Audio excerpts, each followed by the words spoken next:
Okay, next topic చూసుకుంటే కనుక మీకు ఆల్రెడీ మనకి ఆబ్జెక్ట్ అనేది ఇన్ఫినిటీలో ఉంది. ఓకేనండి, ఓకేనా? ఆబ్జెక్ట్ అనేది ఎక్కడ ఉంది మనకి? ఇన్ఫినిటీ అంటే చాలా దూరం ఉన్నది. ఓకేనా, ఎక్కడ ఉంది మనకి? ఇన్ఫినిటీలో ఉంది. ఓకేనా, ఇక్కడ నేను యూ అండ్ వి అని రాస్తాను కదా, జస్ట్ టర్మ్స్ గుర్తుపెట్టుకోండి. ఓకేనా, లాస్ట్ క్లాస్లో 9లో ఆల్రెడీ మెజర్స్ వచ్చినప్పుడు యూ అండ్ వి అనేవి వస్తూ ఉంటాయి. ఓకేనా, సో యూ అండ్ వి అంటే కనుక యూ అంటే కనుక ఏబిసిడిలో యూ వస్తుంది, తర్వాత వి వస్తుంది కాబట్టి యూబి. ఓకేనా, సో అలా కాదు. ఓకే, ఇక్కడ యూబి ఎందుకు వస్తుందంటే కనుక ఇక్కడ యూ అంటే కనుక ఆబ్జెక్ట్ డిస్టెన్స్ అని అర్థం. ఓకేనా, ఆబ్జెక్ట్ అంటే ఏంటి? ఒక వస్తువు అని అర్థం, ఒక థింగ్ అని, ఒక వస్తువు. ఓకేనా, ఆబ్జెక్ట్ డిస్టెన్స్ అంటే వస్తువు యొక్క డిస్టెన్స్ అని అర్థం. ఓకేనా, దాన్ని ఏ లెటర్తో ఇండికేట్ చేస్తున్నాం? యూ అని ఒక లెటర్ తోటి ఇండికేట్ చేస్తాం. ఏ లెటర్ తోటి? యూ అని ఒక లెటర్ తోటి ఇండికేట్ చేస్తాం. ఫర్ ఎగ్జాంపుల్ ఆబ్జెక్ట్ డిస్టెన్స్ అంటే ఏంటి సార్, నాకు అర్థం కావట్లేదు అన్నాం అనుకోండి. ఫర్ ఎగ్జాంపుల్ నేను మీ అందరినీ చూస్తున్నాను అంటే మీరంతా నాకు ఏంటి? ఆబ్జెక్ట్స్ అవుతారు. ఓకేనా, మీరందరూ నన్ను చూస్తున్నారు, నేను ఒకనే అవుతాను, ఆబ్జెక్ట్ అవుతాను. ఓకేనా, అంటే మీ నుంచి నాకు ఎంత దూరం ఉందో దాన్ని ఆబ్జెక్ట్ డిస్టెన్స్ అంటారు. ఓకేనా, సో ఇక్కడ ఆబ్జెక్ట్ అని ఎంత దూరంలో ఉందంట? ఇక్కడ ఆబ్జెక్ట్ అని చెప్పండి యూ నాన్న. ఓకేనా, ఇన్ఫినిటీ అంటే ఎంత దూరం? లెక్క పెట్టలేదు. ఇన్ఫినిటీ అని చెప్పుకున్నాం, మేబీ వచ్చి ఒక 20 సెంటీమీటర్స్ అవ్వచ్చు, 20 మీటర్స్ అవ్వచ్చు, 20 కిలోమీటర్స్ అవ్వచ్చు. ఓకే, ఇన్ఫినిటీ అంటే లెక్క పెట్టాలి. ఓకేనా, జస్ట్ ఇన్ఫినిటీ అని తీసుకున్నాం. ఇక్కడ వి అని ఉంది కదండి, ఇమేజ్ ద డిస్టెన్స్. వి అంటే ఏంటి? Image the distance. మనకి ఇమేజ్ అనేది దేని మీద ఫామ్ అవుతుంది? రెటీనా. ఓకేనా, గుర్తుపెట్టేసుకోవాలి. ఓకేనండి, ఎక్కడ ఫామ్ అవుతుంది మనకి? రెటీనా. రెటీనా అనేది ఎక్కడ ఉంటుంది మనకి? ఐ అవుట్ సైడ్ ఉంటుందా, ఐ లోపల ఉంటుందా? ఐ లోపల ఉంటుంది. ఓకేనా, రెటీనాకి లెన్స్ కి మధ్య డిస్టెన్స్ ఉంటుందని చెప్పుకున్నాను. ఎంత చెప్పాను నేను? 2.5 సెంటీమీటర్స్. అది ఇమేజ్ డిస్టెన్స్ అవుతుంది. ఇమేజ్ డిస్టెన్స్ అనేది ఎప్పుడు మనకి 2.5 సేమ్ ఉంటుంది. ఓకేనా, ఇమేజ్ డిస్టెన్స్ అనేది మనకి ఎప్పుడు కూడా ఎలా ఉంటుంది? సేమ్ ఉంటుంది. ఎంత ఉంటుంది? 2.5 సెంటీమీటర్స్ ఉంటుంది. ఓకేనా, సో ఇందాక ఏం చెప్పాను మీకు నేను? ఏంటంటే కనుక మనకి ఆబ్జెక్ట్ అనేది దూరం ఉన్నా దగ్గరగా ఉన్నా మన అయ్యే అవుతుందండి, అకామిడేట్ చేసుకుంటుంది, అంటే అడ్జస్ట్ చేసుకుంటుంది. ఫర్ ఎగ్జాంపుల్ మీరు ఒక బుక్ తీసుకున్నారు, ఓకే, ఎలా పెట్టి చదువుతున్నారు, బాగానే ఉంది. ఒకసారి ఫ్రంట్కి ఎలా తీసుకొస్తారు, ముఖం అవుతుంది. అప్పుడు ఇలా చూడండి, ఏమనిపిస్తుంది? బ్లర్ అనిపిస్తుందా మీకు? బ్లర్ అనిపిస్తుంది. ఒక్క మూమెంట్లో బ్లర్ అనిపిస్తుంది, ఇలా బ్లర్ అనిపిస్తుంది. మళ్ళీ ఎలా చూడగానే కొంచెం క్లియర్గా అనిపిస్తుంది. అంటే అక్కడ ఏమవుతుంది? అయ్యి అనేది ఏమవుతుంది? అడ్జస్ట్ చేసుకుంటుంది. ఓకేనా, ఎలా అయితే మనకి కెమెరా ఫోటో తీసిన బ్లర్ వస్తూ ఉంటుంది, ఒకసారి అలా ట్యాప్ చేస్తాం, ట్యాప్ చేయగానే ఒకసారి బ్లర్ అయ్యి మళ్ళీ క్లియర్ ఇమేజ్ వస్తుంది మనకి. ఓకేనా, అంటే ఏమవుతుంది? అక్కడ కెమెరా ఏమవుతుంది మనకి? అడ్జస్ట్ చేసుకుంటుంది. లైక్ వైజ్ మన ఐ కూడా అడ్జస్ట్ చేసుకుంటుంది అనమాట. సో ఇక్కడ ఎంత తీసుకున్నాం? ఆబ్జెక్ట్ అనేది ఇన్ఫినిటీ దూరంలో ఉంది అండ్ ఇమేజ్ అనేది మనకి 2.5 సెంటీమీటర్స్ తీసుకున్నాం. ఇక్కడ మైనస్ తీసుకున్నా సార్, ప్లస్ ఎలా వచ్చింది సార్ అంటే కనుక ఐ రేస్ అని ఏం చెప్పాను మీకు నేను? లోపలికి వస్తున్నా బయటకు వెళ్ళవని చెప్పాను. ఓకే, లోపలికి వస్తున్నాయంటే ఈ డైరెక్షన్ వస్తే మన వైపు వస్తూ ఉన్నాం, ఎలా వస్తున్నాయి? మన వైపు వస్తూ ఉన్నాం. ఓకేనా, మనం దూరం ఎలా కొలుస్తాం? మనం దూరం కూడా ఇలా కొలుచుకుంటాం. ఇక్కడ నుంచి ఎలా వెళ్తాం? మనం మన దగ్గర నుంచి వెళ్తూ ఉంటాం. ఓకేనా, అంటే ఇది ఇలా వస్తుంది, ప్యారలల్గా వస్తుంది, ఇది నేను ఆపోజిట్లో వెళ్తాను. ఓకేనా, అప్పుడు ఏం తీసుకోవాలి? మైనస్ తీసుకుంటా. ఓకేనా, రేస్కి ఆపోజిట్లో వెళ్తుంటే కనుక మైనస్, అలా కావాలి రేస్తో పాటు వస్తుంటే కనుక ప్లస్ వస్తుంది. ఓకే సార్, నాకు ఇక్కడ ఏమో మైనస్ తీసారు, ఇక్కడ ప్లస్ తీసారు, అంటే రెండో ఒకలా తీసుకుంటాం కదా అని అనుకోవచ్చు. ఓకేనా, ఇక్కడ ఏం తీసుకున్నాను నేను? ఏం తీసుకున్నాను? ఏంటి? Object distance. యూ అంటే ఏంటి? Object distance. ఓకేనా, ఆబ్జెక్ట్ డిస్టెన్స్ ఎక్కడి నుంచి కొలుస్తాను నేను? కంటి లోపల నుంచి కొలుచుకుంటూ వెళ్ళిపోతాను. ఇక్కడ నుంచి కొలుచుకుంటాను, ఐ ముందు నుంచే మనకి ఇక్కడ నుంచి కొలుచుకుంటూ వెళ్తాం. ఓకేనా, అంటే రేస్ ఇలా వస్తున్నాయి, నేను ఎలా వెళ్తాను? ఇలా వెళ్తాను. అప్పుడు ఏమొస్తుంది మనకి? నెగిటివ్ పాజిటివా? నెగిటివ్ వస్తుంది. సో నెగిటివ్ తీసుకున్నాం. మరి ఇక్కడ ఏం సార్ ప్లస్ ఎలా వచ్చేసింది సార్ అనుకోవచ్చు. ఓకేనా, ఓకేనా, లెన్స్ తర్వాత చూస్తున్నాం మనం. ఓకేనా, మనం ఎలా కొలుస్తున్నాం? లెన్స్ నుంచి ఏదైతే రెటీనా ఉందో ఓకేనా అక్కడ వరకు డిస్టెన్స్ చూసుకున్నాం. ఎలా చూసుకున్నాం? ఇటువైపు చూస్తున్నాం, ఇలా చూస్తున్నాం, ఫ్రంట్ వైపు చూస్తాం మనం. ఓకేనా, సరిగ్గా గుర్తుపెట్టుకోండి, ఇక్కడ మాత్రమే పాజిటివ్ వస్తుంది, ఇప్పుడు పాజిటివ్, నెగిటివ్ అయితే రాదు మ్యాక్సిమం వస్తుంది. ఓకేనా, ఈ కండిషన్లో కూడా మీకు ఇమేజ్ డిస్టెన్స్ అనేది నెగిటివ్ రాదు, పాజిటివ్గా వస్తుంది. ఓకేనా, ఎందుకు సార్ అదేం సార్ మరి రెటీనా నుంచి ఇలా కొలు చేసుకోవచ్చు కదా సార్ అది అనుకోవచ్చు. అలా కొలవకూడదు, ఓన్లీ మనకి ఎక్కడుందో లెన్స్ ఉందో లెన్స్ నుంచి రెటీనా అండ్ పార్ట్ వరకు మనం కొలుచుకోవాలి. ఎంత ఉంటుంది? అది 2.5 సెంటీమీటర్స్ ఉంది. ఓకే నేను ఇక్కడ ఏమనుకుంటున్నాను ఫోకల్ లెంత్ అని ఫైండ్ అవుట్ చేయాలి అన్న. ఓకేనా ఫోకల్ లెంత్ ఎలా సార్ మరి అసలు ఫార్ములాస్ తెలియసారంటే కనుక formula 1/f is equal to 1/b minus 1/u 9 class same formula. ఓకేనా ఫార్ములా ఏంటి 1/f is equal to 1/b minus 1/u. ఇక్కడ b అంటే ఏంటి ఇమేజ్ డిస్టెన్స్ గుర్తుపెట్టుకోవాలి. b అంటే కానీ ఇమేజ్ డిస్టెన్స్ ఈ మూవీ చూసారు కదా అందరూని బాగుంది కదా. సో b అంటే ఇమేజ్. ఓకే జస్ట్ గుర్తుపెట్టుకోండి b అంటే ఇమేజ్. నెక్స్ట్ u అంటే ఆబ్జెక్ట్. ఓకేనా u అంటే ఆబ్జెక్ట్ మీరు u ఓకేనా ఆబ్జెక్ట్ అన్నమాట. ఓకేనా 1/f is equal to 1/b minus 1/u అండి.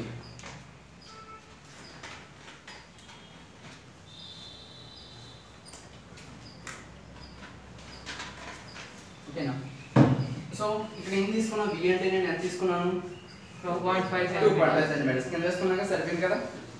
ఓకేనా నెక్స్ట్ ఇక్కడ u అంటే ఏం తీసుకోవాలి నేను ఇన్ఫినిటీ. ఇక్కడ ఏం డిఫరెంటే ఉంది మైనస్ మనం ఇండికేట్ చేసుకోవాలి. ఓకేనా ఫర్ ఎగ్జాంపుల్ ఇక్కడ మైనస్ చేస్తాను అనుకోండి.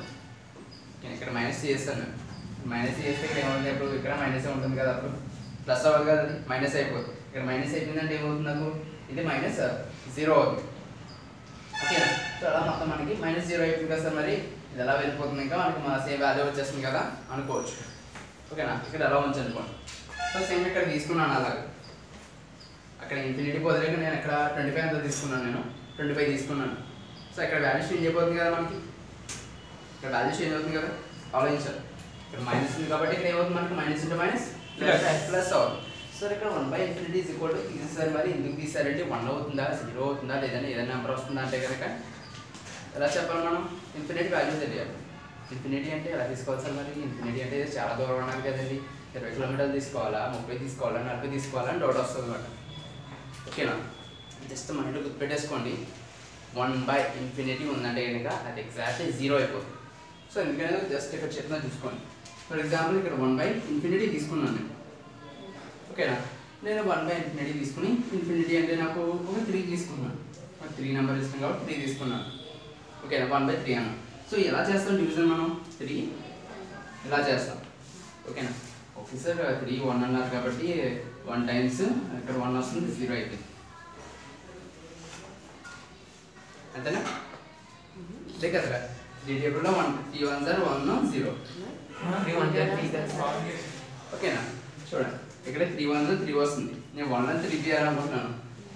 నాకు ఇంకా బాగా మైండ్ పవర్ చాలా ఎక్కువ కాబట్టి బాగా వచ్చేస్తుంది కాబట్టి ఓకే దీని నుంచి 1 తీసేస్తే 2 అయితే ఓకే వెరీ గుడ్ ఓకే -2 దీని నుంచి 1 తీసేస్తాను నాకు -2 వచ్చేస్తుంది. పాయింట్ వచ్చి 0 పెట్టుకోండి.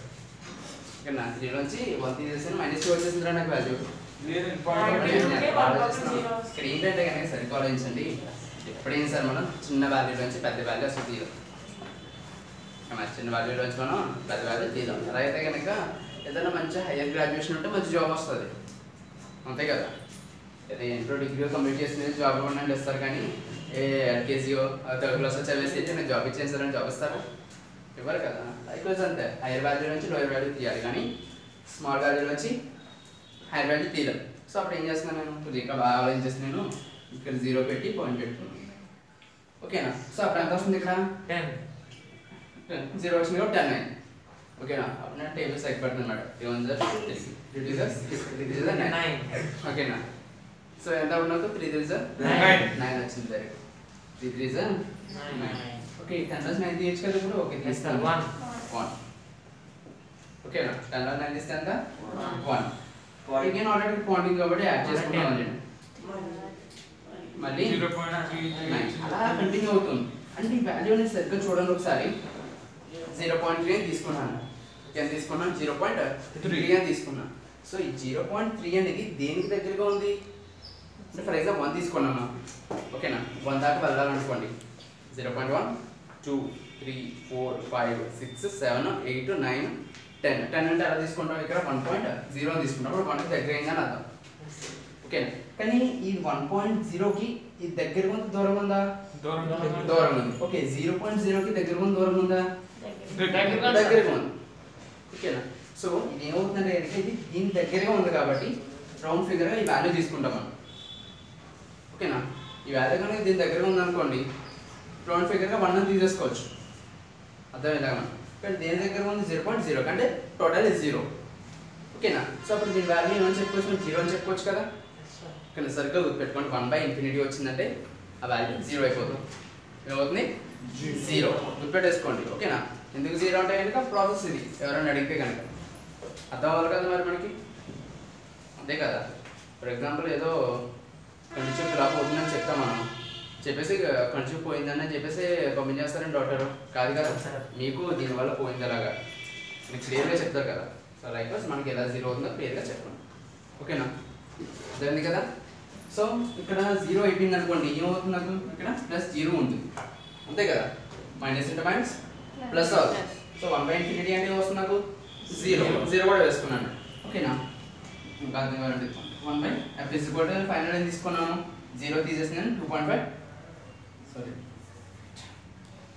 1/2.5 తీసుకున్నాను, ఓకేనా. ఇక్కడ ఏం చేస్తాను, నాకు ఏం కావాలని నేను ఫోకల్ లెంత్ కావాలి, అంటే ఏం కావాలి f40 కావాలి. కానీ ఇక్కడ ఏమో 1/f అని ఉంది కదా, నాకు కావాల్సింది 1/f అవసరం లేదు, నాకు ఓన్లీ f40 కావాలి. అప్పుడు ఏం చేస్తాను నేను, ఓకే 1/f ఉంది కాబట్టి నాకు వద్దులాగా నేను తిప్పేస్తాను, నేను తిప్పేస్తే f పైకి వచ్చేస్తుంది కదా, నాకు f వాల్యూ వచ్చేస్తుంది కదా అని చెప్పేసి తెలుగు ఆలోచించి f అని తిప్పేసాను అనమాట. ఓకేనా, ఇక్కడ తిప్పేసాను కదా, ఈ వాల్యూ వేసుకోవచ్చు కదా అనుకుంటే సరిపోతుందా. ఇక్కడ ఎలా తిప్పాం కాబట్టి ఇటువైపు కూడా రివర్స్ చేయాలి. సో రివర్స్ చేస్తే అవుతుంది 2.5 సెంటీమీటర్స్ అనమాట, ఓకేనా. క్లియర్గా అర్థమైంది అందరికీ ఇప్పుడు, ఓకేనా. ఓకేనా, క్లియర్గా అర్థమైంది కదా మనకి ఎంతమా 2.5 సెంటీమీటర్స్ అండి. సో అది చేస్తారు మరి ఇక్కడ చెప్పండి, రివర్స్ చేస్తారు, కింద 1 వస్తుంది కదండి, 1 ఏంటంటే మళ్ళీ ఒక డౌట్ పెట్టుకోకు, ఓకేనా. 1 కింద ఉన్నా లేకపోయినా మనకి ఒకటే, ఒక డౌట్ ఉంటే కనుక f1 2.5/1 సెంటీమీటర్స్ అని రాసుకోండి, అలా రాసుకున్నా మీకు ఈజీగా ఉంటుంది, ఓకేనా. ఇది ఎక్కడ ఈ సిచ్యువేషన్లో మనకి ఆబ్జెక్ట్ అనేది చాలా దూరంలో ఉన్నప్పుడు, ఓకేనా. సో నేను ఏంటంటే కనుక ఆబ్జెక్ట్ని ఇంకో 25 సెంటీమీటర్స్ దగ్గర పెట్టాను అనుకున్నాను, ఓకేనా అండి. అంటే ఫర్ ఎగ్జాంపుల్ మీరు అందరూ నాకు ఒక 25 సెంటీమీటర్స్ దగ్గరలో ఉన్నారు, ఓకేనా. సో అప్పుడు ఏం తీసుకుంటాను, యూ వాల్యూ ఎంత, యూ వాల్యూ ఆబ్జెక్ట్ అంటే ఫర్ ఎగ్జాంపుల్ ఏంటన్నా ఆబ్జెక్ట్ అనేది ఇంత దూరంలో ఉంది 25 సెంటీమీటర్స్ అని చెప్పాను. ఫర్ ఎగ్జాంపుల్ ఒక పర్సన్ వచ్చి నిలబడ్డాడు ఎదురుకుంటా నాకు ఒక 25 సెంటీమీటర్స్ దూరంలో ఉన్నాడు, ఓకేనా. వాడికి నాకు మధ్య డిస్టెన్స్ ఉంటుంది కదా, దాన్ని ఏ డిస్టెన్స్ అని చెప్పాను, ఆబ్జెక్ట్ డిస్టెన్స్ అని చెప్పాను. ఆబ్జెక్ట్ డిస్టెన్స్ ఎంత తీసుకోవాలి ఇక్కడ, -25, ఎస్ -25 తీసుకోవాలి, ఎందుకంటే నా నుంచి వాడిని కొలుస్తున్నాను, ఓకేనా. ఆపోజిట్ వెళ్తాం కదా. So 25 - 25 centimetres. నెక్స్ట్ b అనేది ఎంత, b అంటే ఏంటి, ఇమేజ్ డిస్టెన్స్. ఇమేజ్ డిస్టెన్స్ అనేది ఎప్పుడు ఒకేలా ఉంటుందా, చేంజ్ అవుతుందా, ఒకేలా ఉంటుంది. ఎంత వాల్యూ 2.5, మరి ప్లస్ మైనస్ పెట్టుకోమా, ప్లస్ ఎందుకు అన్నమ్మా, ఎలా కొలుస్తున్నాం లోపల ఇన్సైడ్ పార్ట్ కాబట్టి లెన్స్ నుంచి రెటీనా మీదకి మెజర్ చేస్తున్నాం, సో ప్లస్ వస్తుంది. సో ఫార్ములా ఏంటి అగైన్ మనకి 1/f = 1/b - 1/u, formula same ఉంటుంది. సో వాల్యూ మనం కనుక్కోవాలి కాబట్టి b వాల్యూ ఎంత మనకి, b వాల్యూ 2.5, ఓకేనా. కన్సిడర్ అనుకుంటా పాయింట్ 2.5, ఓకేనా. -1/-25 అండి, ఓకేనా. -25 మైనస్ ఇంటూ మైనస్ ఏమవుతుంది మనకి ప్లస్ 1/25 అండి. సో ఇక్కడ మనకి ఏమవుతుంది, కొన్నిసార్లు ఆలోచించింది ఏంటంటే కనుక ఇక్కడ 2.5 ఉంది సార్, ఇక్కడ 25 ఉంది సార్, ఎల్సిఎం 25 వేస్తాను నేను, మిగతా ప్రాసెస్ చేస్తానంటే ఎందుకు వాల్యూ వస్తుందా మనకి, రాదు. ఇక్కడ ఏం చేయాలి మనం, ఈ 2.5ని మనం ఏం చేయాలి 25 కింద మార్చాలి, లేదా ఈ 25ని 2.5 కింద మార్చాలి. 2 ప్రాసెస్ ఉన్నాయి, ఓకేనా, 2 మెథడ్స్ ఉన్నాయి. దీన్ని మనం 2.5 కింద మార్చొచ్చు, సరే 25 కింద మార్చొచ్చు, లేదా దీన్ని 2.5 కింద మార్చొచ్చు, ఓకేనా. ఇది 25 కింద మారాలంటే ఏం చేయాలి, ఇక్కడ పాయింట్ రోజు ఎన్ని నెంబర్స్ ఉన్నాయి, 1 ఉంది, అంటే ఎన్ని జీరోస్తో మల్టిప్లై చేయాలి మనం, 10తో, ఓకేనా. 10 ఉన్న నెంబర్ ఏంటి మనకి 10 అండి, వెరీ గుడ్. 10 ఉన్న నెంబర్ ఏంటి మనకి 10 అండి, ఓకేనా. నేను 0 అన్నా అని చెప్పేసి 0తో మల్టిప్లై చేయకూడదు, 10 అన్నా అని చెప్పేసి ఓన్లీ 0 వేసి మల్టిప్లై చేయకూడదు. 10 ఉన్న నెంబర్ ఏంటి మనకి 10 అండి. సో 10తో పైన కింద మల్టిప్లై చేయాలి, కింద ఒకటే చేయకూడదు, ఓకేనా. పైన అంటే న్యూమరేటర్, కింద ఉంటే డినామినేటర్. సో పైన కింద కూడా మనం మల్టిప్లై చేయాలి, ఓకే. ఇది ఒక ప్రాసెస్. దీన్ని 25 కింద మార్చాను, 2.5 కింద మార్స్తాం మనం. ఇక్కడ ఏం చేస్తాం, మల్టిప్లై చేస్తాం, ఇక్కడ వచ్చేటప్పటికి డివిజన్. ఎన్ని నెంబర్స్తో చేయాలి? 2 ఏ నెంబర్తో చేయాలి? 10 10తో చేయాలి. ఎందుకంటే మనం పాయింట్ ఎక్కడ రావాలి? మనకి ఒక నెంబర్ తర్వాత రావాలి. సో అందుకే చెప్పేసి 10తో చేస్తాం. సో 2.5 వస్తుంది అలా మనం. ఓకేనా? నేను ఈ ప్రాసెస్ చేస్తాను, మీరు చూసుకోండి. ఓకేనా? ఇందా ట్రై చేస్తే కనుక ఈ ప్రాసెస్ కూడా మీరు ట్రై చేయండి, లేదా నెక్స్ట్ క్లాస్లో చెప్తాను మీకు నేను. ఓకేనా? సో ఏంటంటే కనుక మనకి నేను పైన కింద కూడా మల్టిప్లై చేస్తున్నాను. ఓకేనా? అంటే ఏం చేస్తున్నాను? 1 × 10 చేస్తున్నాను, 2.5 × 10 చేస్తున్నాను. ఓకేనా? 1 10 ఎంత అండి? 10. Very good. ఎక్కడ వచ్చినాను మీకు అందరికీ. ఓకేనా? 2.5 × 10 అంటే ఎంత వస్తుంది? 25. Very good. ప్లస్ 1/25. ఓకేనా? సో ఎల్సిఎం ఏమొస్తుందండి? రెండు నెంబర్లు సేమ్ ఉన్నాయి. 25 వస్తుంది కదా, తెలుసు కదా ఎల్సిఎం అంటే అందరికీ. సో ఏం చేస్తారు? 25 తీసుకున్నారు. ఈ టేబుల్లో పోతుంది 5 టేబుల్. 5 5 sir 25, 5 5 sir 25. మళ్ళీ అగైన్ 5 తీసుకున్నాం. 5 1 sir 5 1 sir 1 1 sir 1 1 5 sir 5 5 5 sir 25 వచ్చింది కదా. క్లియరా? 25 వచ్చింది కదా. Very good. సో 25 వచ్చింది. ఇక్కడ ఏం చేస్తున్నాను నేను? 25 ఎన్నిసార్లు పోతుంది మనకి? 1 అంతే కదా. 25 టేబుల్లో 25 వస్తుంది, 1 టైమ్సే కదా. సో 1 10 సార్ ఎంత? 10. Very good. 25 లో 25 1 టైం. So 1 1 sir 1. మిడిల్ ఏది మనకి? ప్లస్ ఉంది కదా, ప్లస్ వేసుకున్నాం. Very good. 10 + 1 ఎంత? ఓకే 10 ప్లస్ ఎంత? 11. ఓకేనా? 11/25. I mean 11/25. ఓకే. సో ఏం చేస్తాను? మీకు ఇందాక ఏమని చెప్పాను మీకు నేను? ఫోకల్ లెంత్ ఒకటే కావాలి మనకి, ఇంకేమీ అవసరం లేదు అని చెప్పాను. సో ఫోకల్ లెంత్ కావాలంటే ఏం చేయాలి? రివర్స్ చేయాలి. ఏం చేస్తారు? రివర్స్ చేస్తారు. అంటే 1/f ఏం చేయాలి? రివర్స్ చేస్తారు. సో f = ఇది కూడా ఏం అవ్వాలి మనకి? రివర్స్ అంటే ఏముంది? 25/11. ఓకేనా? సో ఇక్కడ ఏం చేస్తున్నాం మనం? 25/11 వచ్చింది సార్, ఇంకా మనం క్యాన్సిల్ అవ్వవు కదా, వదిలేద్దాం సార్ అని అనుకోకూడదు. ఓకేనా? అవుతుందండి, చూడాలి కదా. సో ఏం చేస్తున్నాను నేను? 11 అనేది ఫ్రంట్ వేస్తాను, 25 అనేది మిడిల్ వేస్తున్నాను, అంతే కదా. అలాగే వేసుకోవాలి కదా. Very good. సో 11 టేబుల్లో మనకి 25 వస్తుందా? రాదు. 24 వస్తుందా? రాదు. 23 రాదు. 22 ఎన్ని టైమ్స్? 2 టైమ్స్. 11 2 సార్ 22 వచ్చింది. 25 నుంచి 22 తీస్తే 3 అండి. Very good. ఓకే. 11 టేబుల్లో 3 అనేది పోతుందా మనకి? లేదు. 1 వస్తుందా పోనీ? లేదు. 2 వస్తుందా? లేదు. పోనీ 0 వస్తుందా పోనీ? లేదు కదా, రాదు. సో అందుకని ఏం చేస్తాం మనం? ఇక్కడ పాయింట్ పెట్టుకున్నాం. పాయింట్ పెట్టుకుని ఇక్కడ ఏం యాడ్ అయ్యింది మనకి? 0 యాడ్ అయ్యింది. ఓకేనా? 0 యాడ్ అయితే కనుక నేను మళ్ళీ చూస్తున్నాను అనమాట. ఓకే 30 వస్తుందంటే 30 రావట్లేదు. 29 వస్తుందంటే రావట్లేదు. 28 వస్తుందా? 27, 26, 25, 24, 23, 22 వస్తుంది. సో 22 వేసుకుంటాం. 30 నుంచి 22 తీస్తే ఎంత? 80 అండి. ఎంత వస్తుంది? 80 వస్తుంది. సో 8 వస్తుంది, 80 కాదు, 80 వచ్చేది. సో కన్ఫ్యూజ్ అయిపోతారు. 30 నుంచి 22 తీస్తే 80 ఎలా వచ్చేస్తారు అనుకుంటారు. మళ్ళీ 80 కాదు 8 వస్తుంది మనకి. మళ్ళీ 8 అనేది తప్పదు కదా మనకి టేబుల్లో. పాయింట్ ఉంది కాబట్టి 0 తీసుకుంటాం. పాయింట్ ఉంది కాబట్టి 0 తీసుకుంటాం. సో 0 తీసుకుంటే మనకి ఏమవుతుంది? మళ్ళీ 11 77 మళ్ళీ రిపీట్ అవుతుంది కదా. ఇక్కడ 2.27 కింద తీసుకుంటాం. ఇక్కడ ఫోకల్ అనేది మనకి 2.27 సెంటీమీటర్స్. ఇది ఏంటంటే కనుక అబ్జర్వ్ చేయండి సార్, మాకు అర్థం కాలేదు. 2.5 ఏంటి 2.27 ఏంటంటే కనుక మనకి దూరంగా ఉన్నప్పుడు ఏమవుతుందంటే మ్యాక్సిమం ఫోకల్ లెంత్ అనమాట. ఓకేనా? ఎంత ఉంటుంది ఫోకల్ లెంత్? మ్యాక్సిమం ఉంటుంది. అంటే ఇది దూరంగా ఉన్నారు వస్తువులు, అప్పుడు బాగా కష్టపడి వస్తాం, ఈజీగా చూసేస్తాం మనం, బాగా కష్టపడతాం. అయినది స్ట్రెయిన్ ఉంటుంది కదా, దాన్ని మ్యాక్సిమం అంటాం మనం. మనకి ఇన్ఫినిటీ ఆబ్జెక్ట్ అనేది ఇన్ఫినిటీ అంటే చాలా దూరంగా ఉన్నప్పుడు మనకి ఫోకల్ లెంత్ ఎలా ఉంటుంది? ఎలా ఉంటుంది? ఎక్కువ ఉంటుంది, తక్కువ ఉంటుందా? ఎక్కువ. దాన్ని మనం మ్యాక్సిమం అంటాం. ఓకేనా? నెక్స్ట్ ఏం చేస్తున్నాను నేను? సెకండ్ కేసులోని ఆబ్జెక్ట్ని 25 సెంటీమీటర్స్ దగ్గర తీసుకొచ్చాను కదా నేను. ఓకేనా? అప్పుడు నాకు కొంచెం దగ్గరలో ఉంది. అప్పుడు ఏం చేస్తాను నేను? సింపుల్గా చూస్తాను కదా, అందుకని రా పెట్టి చూడను కదా, అంతే కదా. రా పెట్టి చూడకుండా జస్ట్ ఫ్రీగా చూస్తాను. ఓకేనా? అప్పుడు ఏమవుతుంది మనకి? ఫోకల్ లెంత్ అనేది తక్కువ ఉంటుంది అనమాట. అలా ఫోకల్ లెంత్ అనేది ఏముంటుంది? తక్కువ ఉంటుంది. ఎంత తక్కువ ఉంటుంది అంటే కనుక 2.5 నుంచి ఈ 2.27 మధ్యలో ఉంటుంది అనమాట. ఓకేనా? ఆబ్జెక్ట్ అనేది మనకి 25 సెంటీమీటర్స్ దగ్గర ఉన్నప్పుడు ఫోకల్ లెంత్ ఎలా ఉంటుందంట? ఈ 2.5 సెంటీమీటర్స్కి ఈ 2.27 సెంటీమీటర్స్కి మధ్యన ఉంటుంది. ఓకేనా, దీన్ని మనం అకామిడేషన్ అంటాం. ఏమంటాం దీన్ని మనం? అకామిడేషన్ అన్నమాట. ఓకేనా, ఏ అకామిడేషన్ అండి? అకామిడేషన్ ఆఫ్ లెన్స్ అంటారు. ఇది అంతా జరుగుతుంది లెన్స్లోనే కదా, మనకి కంట్లోనే జరుగుతుంది కదా. సో అందుకని అకామిడేషన్ ఆఫ్ లెన్స్ అంటాం. ఓకేనా, ఈ అకామిడేషన్ అనేది మనకి ఏమవుతుందంటే కనుక వయసుతో పాటు చేంజ్ అవుతూ ఉంటుంది.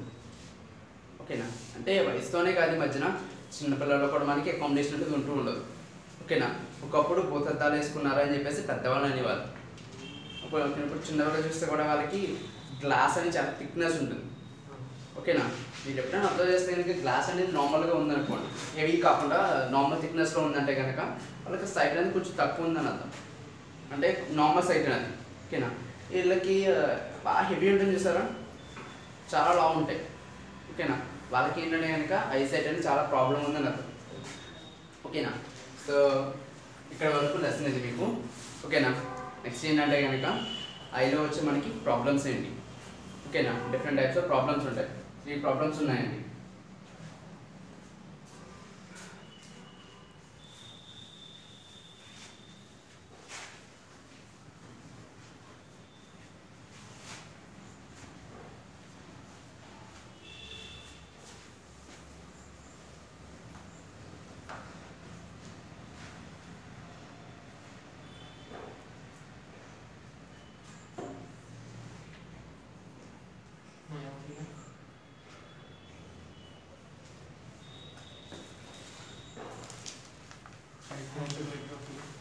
Hypermetropia.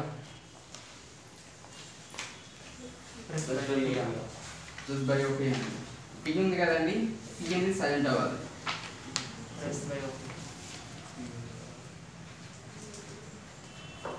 ఓకేనా, మనకి టోటల్ 3 డిఫెక్ట్స్ ఉన్నాయి. ఓకేనా, ఇవి చిన్నపిల్లలకు వస్తే పెద్దపిల్లలకు వస్తే అనేది ఏమీ లేదు. ఓకేనా, చిన్నపిల్లలకు ఉన్నాయి, పెద్ద పిల్లలకు కూడా ఉంటాయి, అంటే పెద్ద పిల్లలు కాదు పెద్దవారికి కూడా ఉంటాయి. ఓకేనా, సో డిఫరెన్స్ వచ్చి 3 అన్నమాట. మయోపియా ఒకటి, హైపర్మెట్రోపియా ఒకటి, ప్రెస్బయోపియా ఒకటి. ఓకేనా, మీరు జస్ట్ పెట్టుకొని నెక్స్ట్ క్లాస్లో చెప్పుకున్నాం. సరే.